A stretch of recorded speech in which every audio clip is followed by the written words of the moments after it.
আজকের ভিডিওতে এমন একটা ইস্যু নিয়ে কথা বলবো যার চর্চা এখন গোটা ভারতীয় উপমহাদেশ, বিশেষত ভারতীয় মিডিয়া এবং বিশ্লেষক মহলে তুঙ্গে। এমন এক সিদ্ধান্ত যা শুধু পাকিস্তানের কূটনীতি নয়, ভারতের জন্য একটা বড় সংকেত বহন করছে।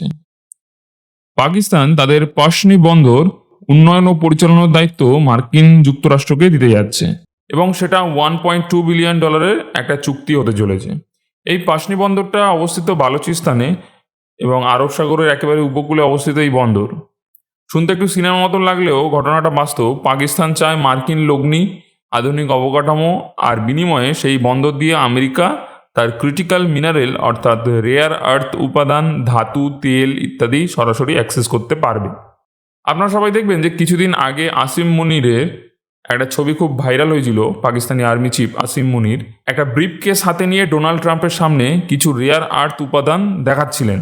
দেখুন, পাকিস্তানের অর্থনীতির অবস্থা খুবই খারাপ। সম্প্রতিকালে অনেক বড় বড় কোম্পানি পাকিস্তান থেকে পুরোপুরিভাবে ব্যবসা গুটিয়ে নিয়ে চলে গেছে, যেমন মাইক্রোসফট, ফাইজার সহ আরও বেশ বড় বড় কিছু কোম্পানির নাম এই তালিকাতে আছে।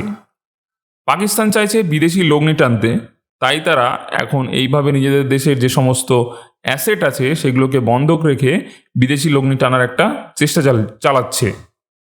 এখন প্রশ্ন হলো, শুধুই কি অর্থনৈতিক কারণে পাকিস্তান এমন সিদ্ধান্ত নিচ্ছে? উত্তর হলো একেবারেই না। অপারেশন সিঁদুরের পর পাকিস্তান বেশ ভালোভাবেই বুঝে গেছে যে সামরিক দিক দিয়ে তারা ভারতের সঙ্গে পেরে উঠবে না। তাই তারা চেষ্টা চালাচ্ছে যে চীন বা আমেরিকার মতন শক্তিশালী দেশগুলো তাদের দেশে বিনিয়োগ করুক।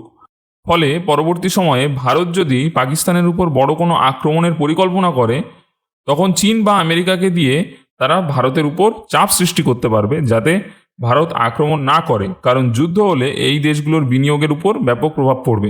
পাকিস্তান এক ঢিলে দুই পাখি মারতে চাইছে। এক, তাদের অর্থনৈতিক অবস্থা, যে মৃতপ্রায় অর্থনৈতিক অবস্থাকে পুনরুজ্জীবিত করার একটা প্রচেষ্টা চালাচ্ছে, এবং ভারতের আক্রমণকে তারা প্রতিহত করার একটা প্রচেষ্টা চালাচ্ছে। আমেরিকার এই বন্দরের প্রতি আগ্রহের অন্যতম একটা কারণ হতে পারে ইরান। হ্যাঁ, এই বন্দর থেকে ইরানের দূরত্ব মোটামুটি ওই 300 কিলোমিটার মতো। সুতরাং এই বন্দর থেকে আমেরিকা খুব সহজেই ইরানে যে কোনো রকমের সামরিক অভিযান চালাতে পারবে। এখন আপনারা বলবেন যে পাকিস্তান ও আমেরিকার যে ডিলটা হয়েছে এই পাশনি বন্দর নিয়ে, এখানে তো সামরিক কোনো ঘাঁটি গড়ার কথা তো বলা হয়নি। দেখুন, এটা আমরা সবাই জানি, আমেরিকা জানে, পাকিস্তানও জানে। আমেরিকা যদি চায় যে সে ওই বন্দর ব্যবহার করা শুরু করবে এবং সেখানে সে সামরিক ঘাঁটি তৈরি করবে, সে আপনার চুক্তিতে যাই লেখা থাকুক, আমেরিকা কিন্তু সেটা করবে। আর ভারতের জন্য এটা একটা চিন্তার কারণ। ভারত চাবার বন্দরে প্রচুর পরিমাণে বিনিয়োগ করেছে। চাবার হলো ভারতের ড্রিম প্রজেক্ট, যেখান থেকে ভারত পাকিস্তানকে বাইপাস করে পুরো মধ্য এশিয়াতে বাণিজ্য চালিয়ে যেতে পারে। এবার পাশনি বন্দর হাতে পেলে আমেরিকার পাকিস্তানের গওয়াদার বন্দর, যেটি এখন চীনের নিয়ন্ত্রণে, এবং ভারতের চাবাহার, এই দুটি প্রজেক্টের মধ্যবর্তী জায়গায় একটা শক্ত ঘাঁটি গেড়ে ফেলবে। এতে কেবল বাণিজ্য নয়, ভবিষ্যৎ রাজনৈতিক সামরিক ময়দানেও এর প্রভাব পড়বে। এছাড়াও এই বন্দর থেকে আমেরিকা আরেবিয়ান সিতে তাদের উপস্থিতি আরও বাড়াতে পারবে।